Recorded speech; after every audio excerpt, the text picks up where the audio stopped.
Hello, everybody, and thank you for tuning into today's podcast. And welcome back if this is not your first one, and welcome if it's your first one. I just have a special guest today, which I am super excited about because I have a lot of people that I talk to. And if we're not making a lot of money farming, I always ask people, are you marketing your grain? Are you marketing cows? And I don't know the details of all of that. I'm not going to pretend to know the details of all of that because it is not my expertise. My expertise is infinite banking and life insurance. And so I'm calling in the experts on the rest of it. But if you are not marketing grain, if this is something that's new to you, then I have today's guest that is going to go over what is marketing grain? Why is it important? How can we do it successfully? And how can we make sure we're making money? Because remember, we are in the business of farming. The business of farming, we are not there for a loss. So today I am talking to Tim Bickett, who is a branch manager for the ARC group and a market advisor. And we are going to learn all about marketing correctly so that we have income to do something with and perhaps even start a policy. There's a concept, right? While you're all listening. So welcome, Tim. Well, thank you so much, Mary Jo, for inviting me to be part of this. I have to say that I've been an avid follower of your podcast. I get to travel some with my job, and that's one of the things that I'd rather do than try to always find a station is that I get a podcast set up prior to taking off. And so I appreciate your podcast. It's been good. Awesome. Thanks. Hey, that was not even solicited, guys. That was and Tim and I have been talking about infinite banking for probably a year or better. Yeah. So he didn't drink all the Kool-Aid right away either. He learned, and he was like most of you, I'm sure, out there listening, making sure that it's legit and it works and all this good stuff. But I was introduced to the ARC group about 2 years ago, and through one of the co-owners, I believe, of that group. And so I was super interested. I also have other brokers, I guess you would call them, that do marketing as clients as well. And so the whole marketing thing has just always been very interesting to me. And the way the ARC group does it is a little bit different than what most people are doing for marketing. And so that's why we have Tim on today. So Tim, can you just share, before we get into all the marketing talk, can you just share a little bit about why you chose this route? Because it's not something, the marketing side isn't something that you've always done. Correct. And so, in today's day and age, with everything going on, I am proud to say that I am from South Dakota. Okay. Midwest in general, South Dakota specifically. But it's interesting. I grew up in Eastern South Dakota, and I'm the sixth of 9 kids. And when I was 11, my mom told me, said, boys, I'm going to put clothes on your back and shoes on your feet. But if you want to wear that fashion stuff, it's up to you. And that was her drive to get us out of the house and to go. We picked rocks, we painted fences, we, pulled weeds, whatever, hauled bales, of course. And it's through that efforts that I developed a relationship with a neighbor and worked for him off and on for about 3-4 years. But the summer I turned 15, I started working for him full time. And I worked for them and partnered with them up until 2002.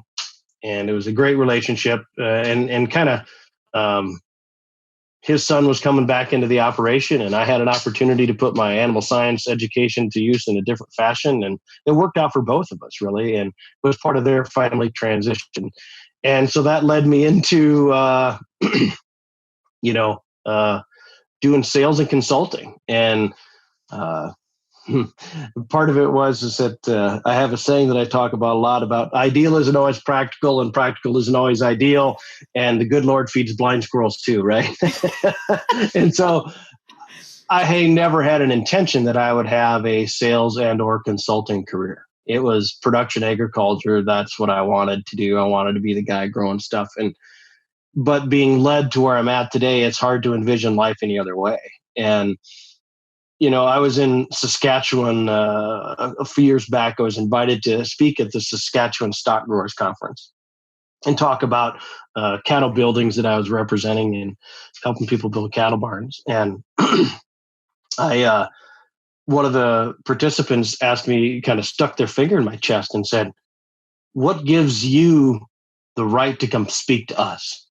And I was kind of offended by it, really. And I thought about it a little bit, and that was the evening before I was supposed to speak. And the next morning I got up there and I was like, I hadn't planned for this to be a part of my talk that I was going to give, but yeah. And I said that. I said, yesterday, somebody here challenged me as to why I was qualified to come speak to you. And I started thinking about my education and my experience. But then it led me to the thought is like, well, those are important. It is my passion for agriculture and the people that are involved in it that makes me qualified to come speak to you today, because I know when I build opportunity for your family, I'm also helping build opportunity for my kids if they want to choose agriculture as their path, and that was very well received. And the guy that poked me in the chest the night before was sitting in the front table. He just gives me a nice thumbs up. And I'm like, was that intentional? And so he brought out my best by challenging me with a tough question. And that part of it has, it was really my cattle building world that actually led me to ARC Group. That one of my broker partners came to one of our open houses looking for a cattle building for his own operation. And he would happen to be a part of my group, and this is kind of the direction, if you will. There's more than 400 people at that open house that day. And I was giving tours. I gave 30 or 40 tours that day. And my broker partner, Shane, just happened to be part of my group. We hit it off. We carried a connection forward. And I kept harassing him. I said, when are you going to open a branch office in Minnesota? Because I know I got friends, neighbors, and customers that just need what you guys are offering. And in 2018, when I asked that question again, kind of like a pestering kid, mom, it says, when are you going to open this branch office? He said, whenever you're ready. And that led me to really think about it more strategically. And was it something that I could provide a value over and above the cost structure? Because that's, to me, when I work for somebody, that's my goal, is that I need to provide value over my cost. And that's so I can sleep at night. And so that's a little bit of how I've got here. And it's really about a passion for agriculture in rural America. And I'm really excited about this. So. And that's funny, because it's the same thing with me, right? People say, well, I had a guy post on Facebook the other day and said, how many acres does Princess farm? And so apparently I'm a princess. I should have a crown. Yeah. Right. Where's my crown? And my glittery clothes. But why believe what Mary Jo has to say? What the heck does she know about agriculture? Because I don't have farm ground. I'm not farming. Right. That doesn't mean that I have to farm to have the passion for farming. Does your banker farm? Most of your bankers don't farm, yet you're allowing them to make your decisions. And so if there is, and we all stay in our lanes, I'm not going to cross lanes because I don't know, I'm not the expert in that field. And so how can I be a farmer and do this at the same time? I've seen people try and they fail, because you can't do two things at once and be good at both of them and both of them be super productive, depending on how far you want to take that business. So I love that. I love the answer. Love it. It's great. Okay. So back to the part of that aspect of, why would somebody need an accountant? Why would somebody need a veterinarian? Yeah. Why does somebody need a market advisor to provide a service in a professional manner that they either cannot or don't wish to provide for themselves. So you asked my next question. Why do I, not just, you answered the why do I need a market advisor, but why Right. do I need to market grain? But I think first, let's go very basic. Okay. And let's act like the people listening have no idea what that means. Because Okay. I can tell you there are a lot of people I talk to because they're not all 10,000, 20,000 acre farms. There are a Right. lot of people that I've talked to that are small farmers. What does Mhm. it mean to market grain? Okay. So it kind of gets back to just the basics. You are going to produce a commodity, and let's talk about corn. Let's use that as our base of conversation. So you raise that crop, and you raise that crop to be sold. Okay, and if you're a livestock guy, you're still going to sell it. You're going to sell it to your cattle or hog or chicken feeding operation. You are going to sell that, right? And that process of selling, that's marketing. Okay. That, in the non-agricultural world, marketing means getting people to understand my product. And so they come in the door and are interested in buying it. In the grain world, marketing means I'm going to take a product to market, right? That I'm going to sell it to somebody. Some of the challenges with that in agriculture is that we are price takers. If I go into the hardware store, there's a set price on a 9/16 wrench. I don't have an opportunity to negotiate above or below that set price. There's a set price on that 9/16 wrench. And if I believe it's a fair price, I'll purchase it, right? But that price is set by the guy selling it. In agriculture, we don't have that luxury. We don't get to set, this is a generalization, okay, but we don't set the price for the commodities that we've raised when they come to market. We are price takers, okay? And so in our market advisory, we help people with that, bringing that product to market and getting it priced in an appropriate manner. Okay. So how do you do that better than what I would do it if I just hauled it to the elevator? Because that's what the majority, and I'm going to say the majority of my clients, I can't give you a percentage. I can just tell Sure. you the majority of my clients are hauling it right to the elevator and they're not marketing it, or they're, and maybe this is a question for a later question, Tim, but they're marketing it, selling it based off of what the guy on the radio is telling them, sell it today because it's the highest price it's going to be. So we're marketing it or we're hauling it in based on what the commodity reports are, because that's what we're listening to every single day, deciding when we're going to sell that grain. Well, and I think it gets back to, if you are raising a crop, you have to sell it, right? Yep. Okay. And so my question would come back to, do I need some help, or do I need a market advisor to help me market that? Okay. My first question is, do you have a plan? Do you have a strategy in how you plan to sell? No, Right? because I'm just hauling Okay. it to the elevator, right? Because that's how grandpa did it. That's how dad did it. That's how great grandpa did it.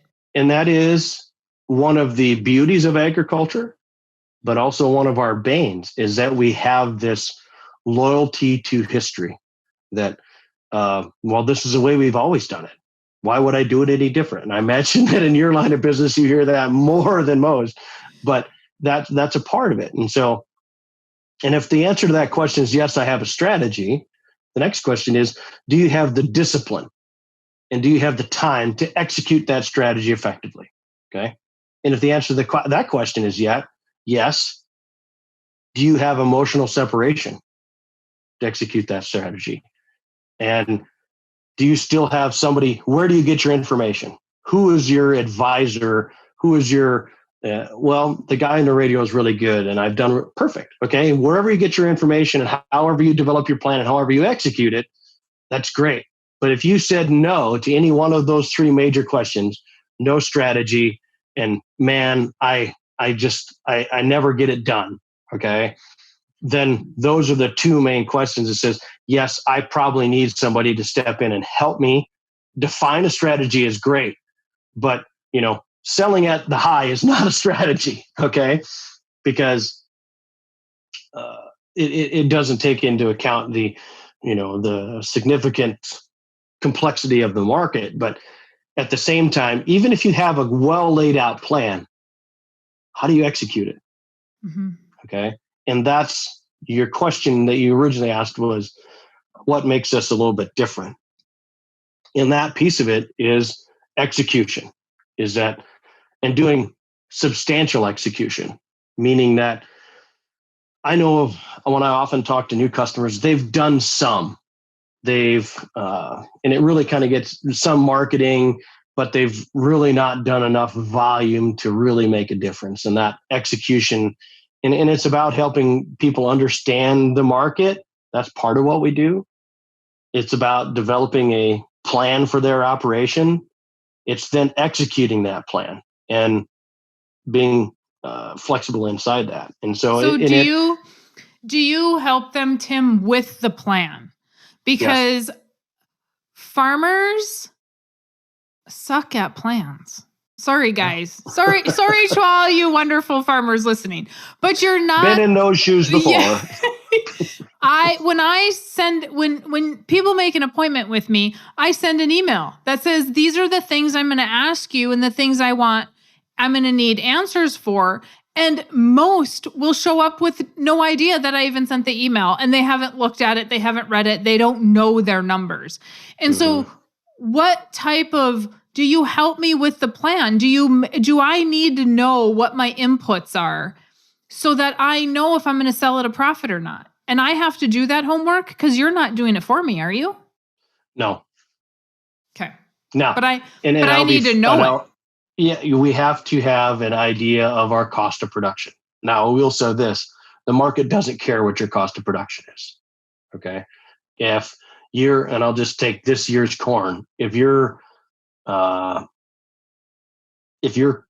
of production is $4.25,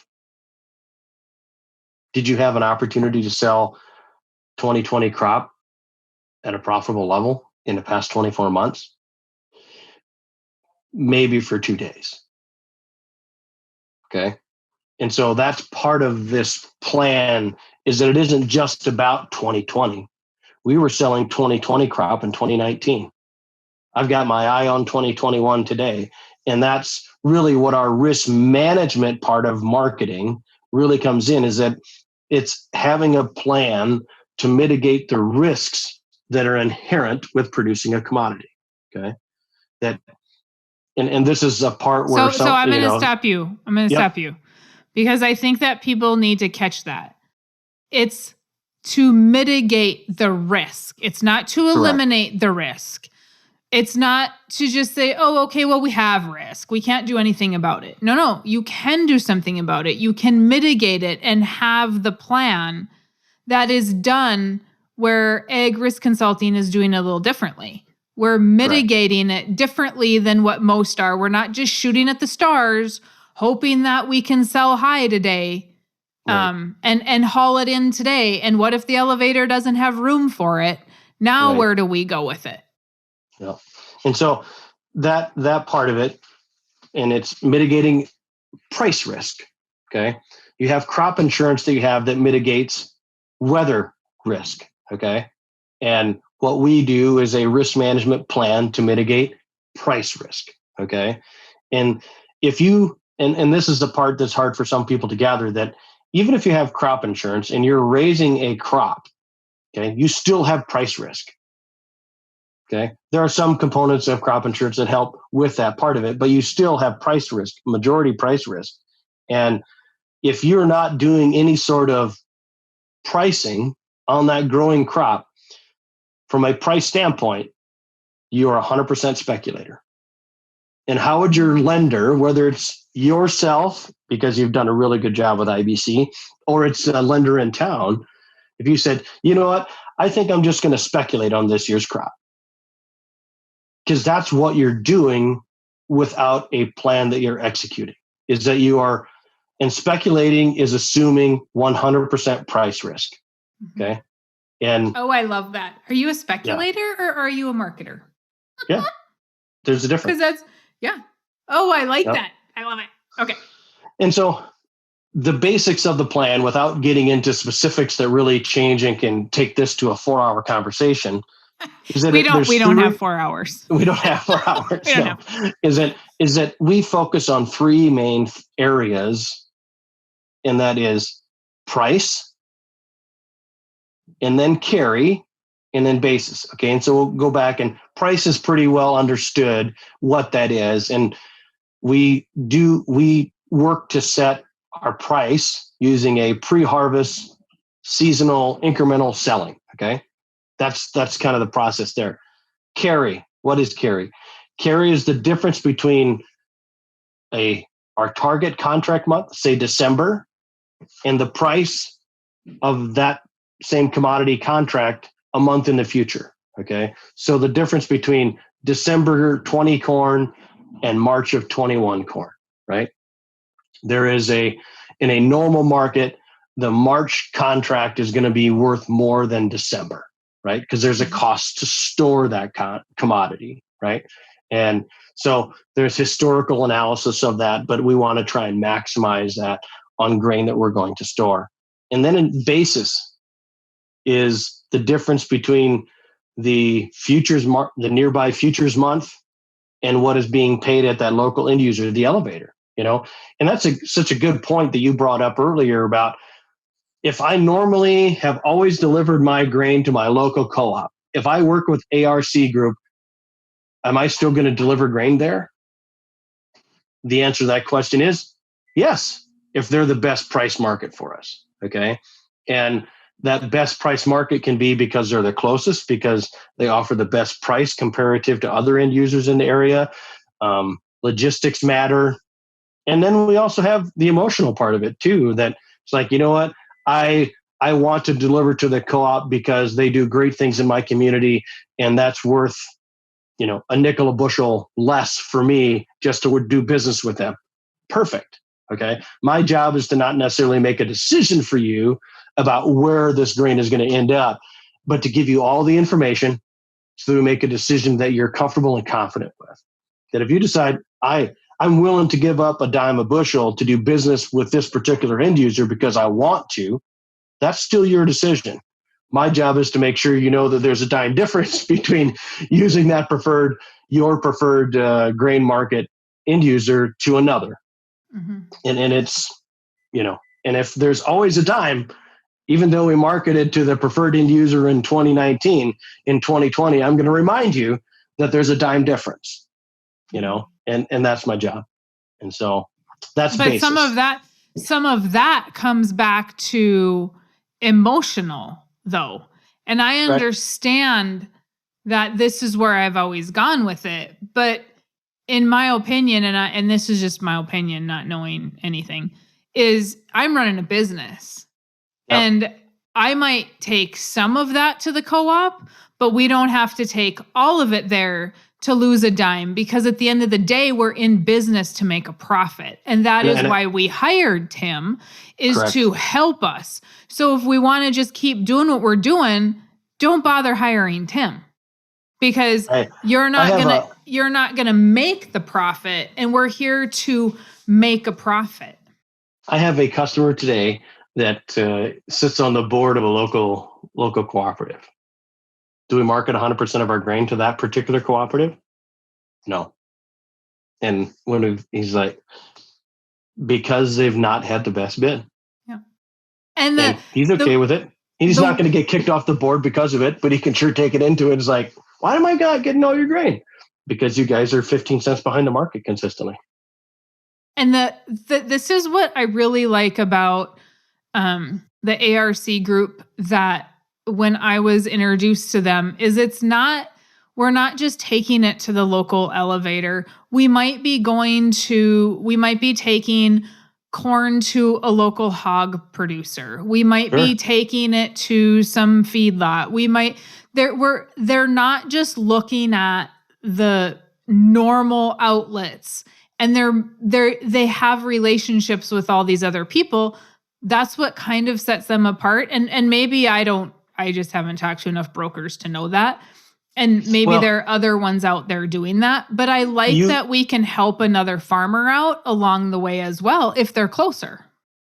Well, and you just really defined one of the big differences between the Ag Risk Consulting Group and other marketing entities, if you will. Okay.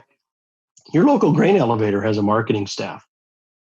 There are brokerages out there, and we do brokerage things and we do grain merchandiser things, all for the best interest of our customer, the independent farmer. Okay. So we can do everything that a brokerage does, everything that a merchandiser will do.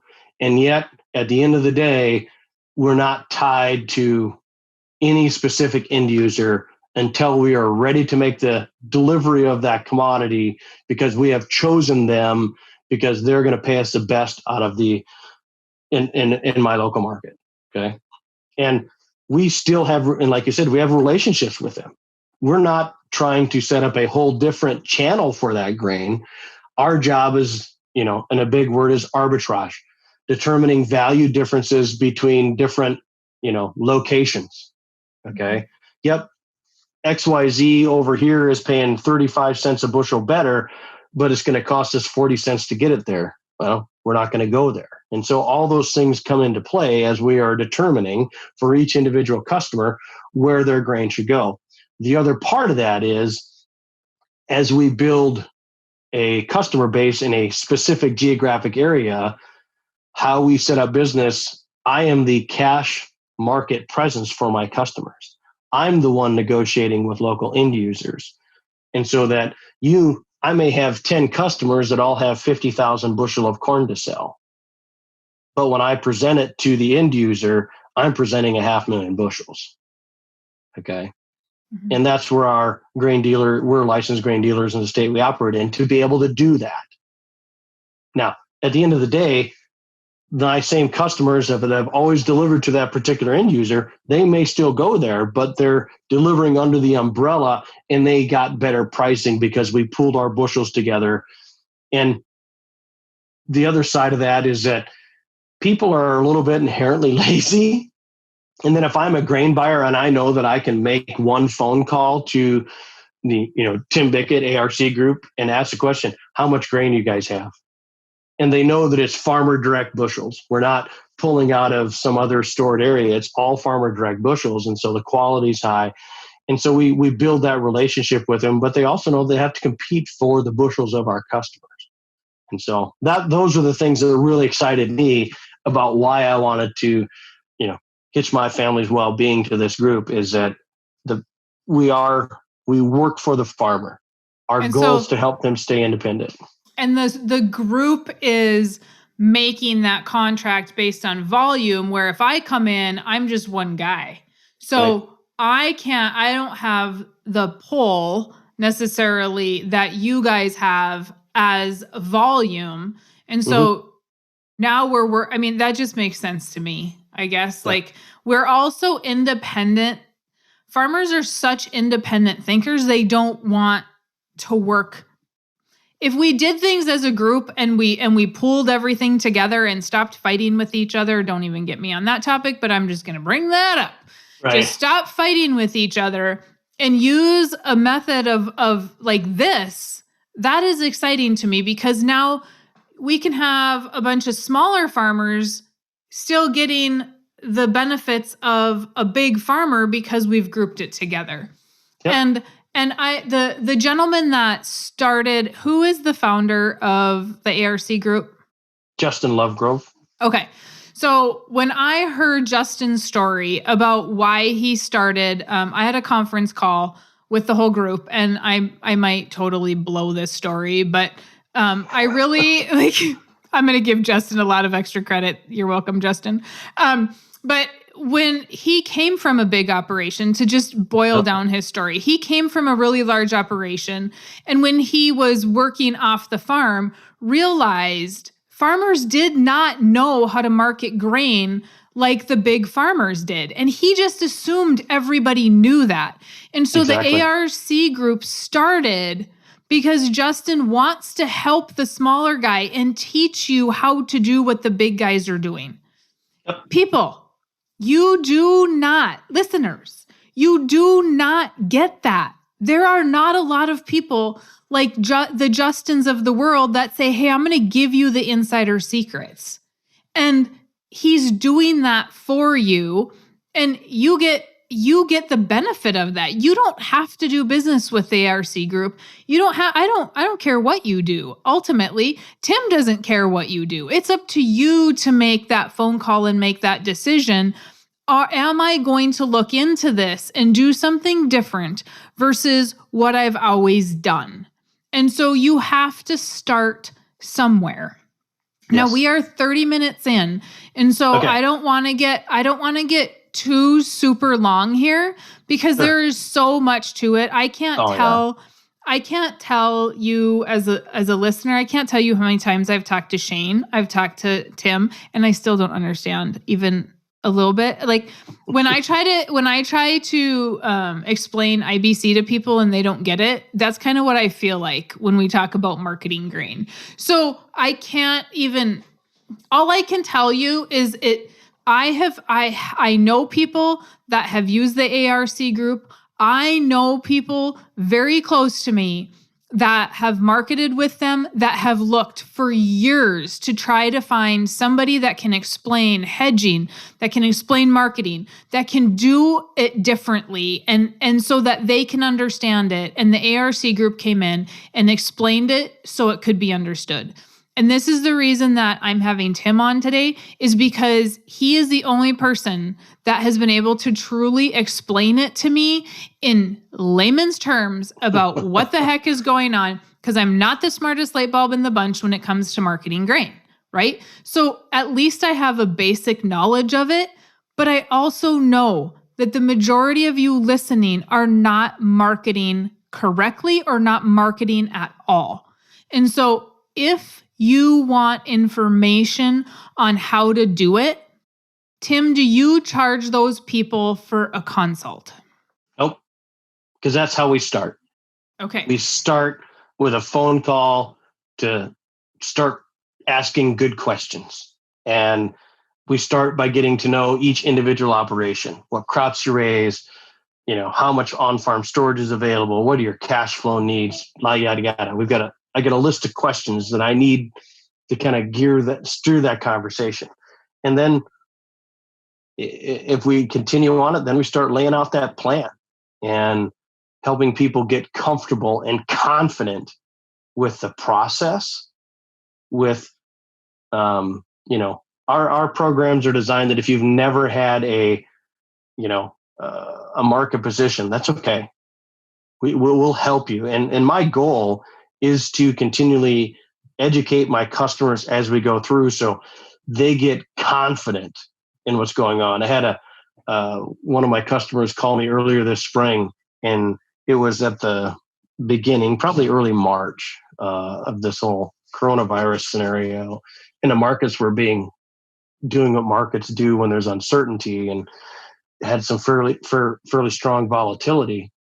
And he says, I needed to call you and just let you know that I've been sleeping really good lately. And I'm like, what are you talking about?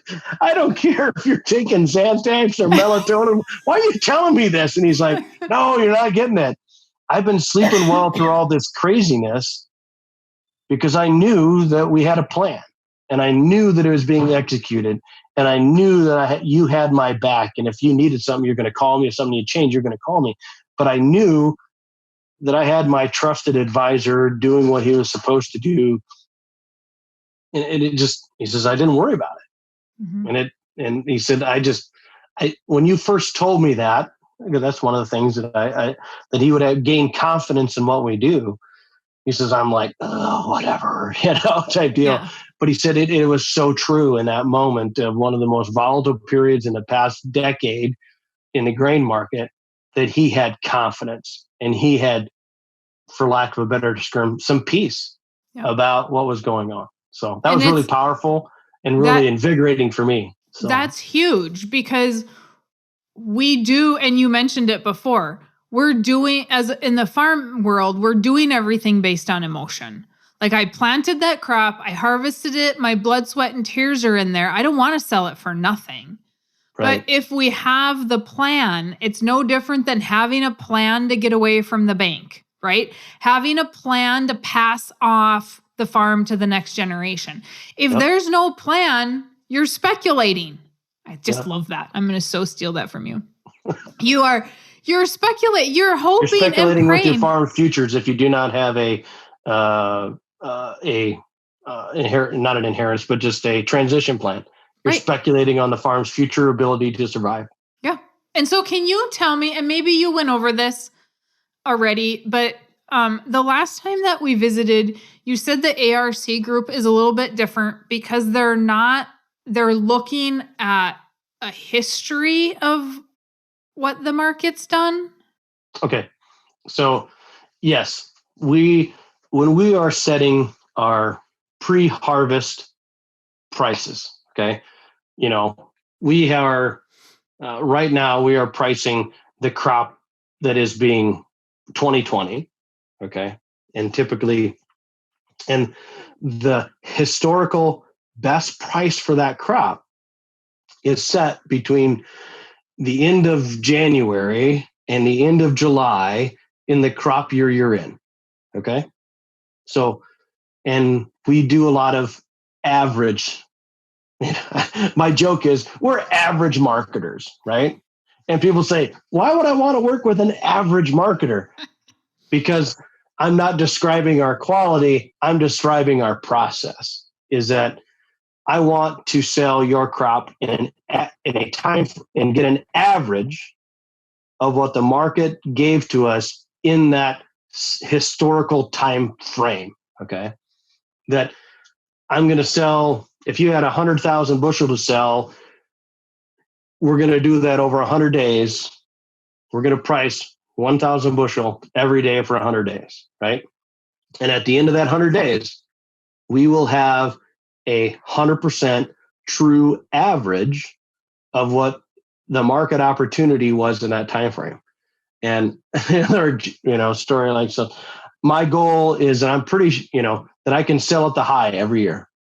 Whoa, you're really good. No, I'm going to sell 1,000 bushels at the high, and I'm going to sell 1,000 bushels the day before the high, and we're going to sell 1,000 bushels the day after the high. And it just gets back to a study that was done early 2000s by, the University of Illinois, that the best farm brokers, if you will, brokerages, could not beat the historical average in a 10-year set, right? And that's the power of the average, is that, yes, we want to be average grain marketers because you can't select 100 data points in that same time frame and beat the average.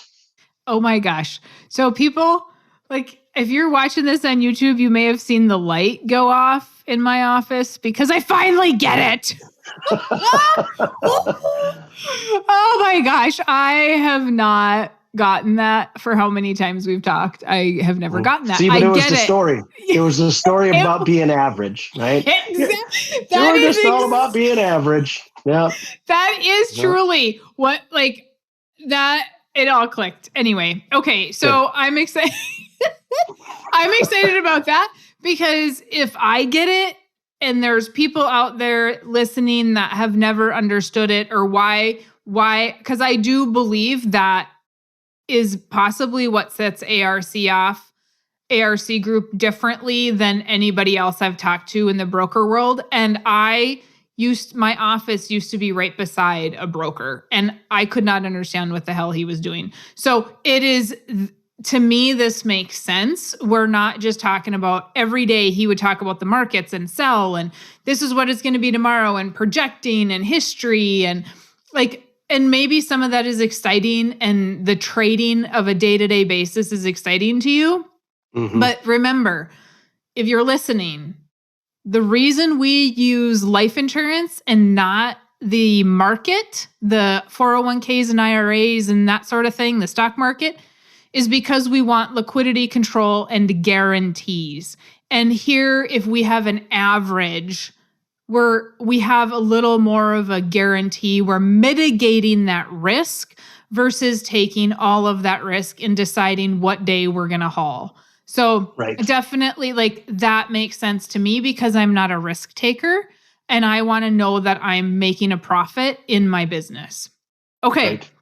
So Tim, how do people get a hold of you? Because you can work with anybody. And if you can't work with somebody, Tim is a lot like me, which is why I like Tim. If I can't work with you, I'm going to send you to somebody that you can work with. If we can't do business, I'm not going to lie to you. I'm not going to take money from you. We just can't do it.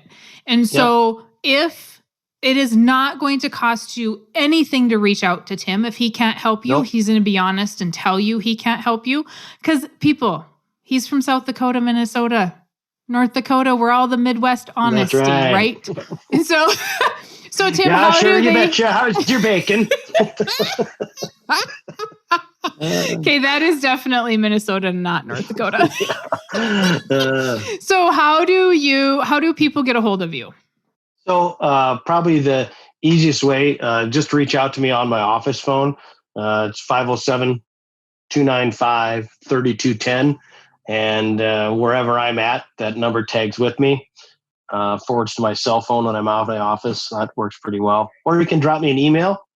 Pretty simple, just T as in Tom, Bickett at agrisk.net, tbickett@agrisk.net. Or you can stalk me on one of the social media sites that are out there. I'm on LinkedIn under Tim Bickett, Facebook as well. And I do follow, I'm on Twitter as Bick_Tim. So okay, and so it's email is tbickett@agrisk.net. Correct. So it's Bickett for those of you that are not watching on YouTube and cannot see his name. I will have it in the show notes as well. I'll put his information in there for you to get a hold of him. But if you want to reach out to him, he will be able to help you answer any of those questions. But again, if you're not marketing, can I ask you why? Yep. Okay. Thank you, Tim, for being here. Thank you. You're welcome. Appreciate it. All right, all. Thank you for tuning in. I appreciate it. I hope that you enjoyed this podcast and you learned something because we all know the light went off for me. So I'm hoping that you learned something as well. As always, please leave a review. Please email me if you have anything that you want me to talk about. I have a couple episodes coming up and just requests from listeners. So I very much appreciate that. MaryJo@withoutthebank.com. Otherwise, you have a great day and I'll be in touch next week, Friday morning. Talk to you later. Bye.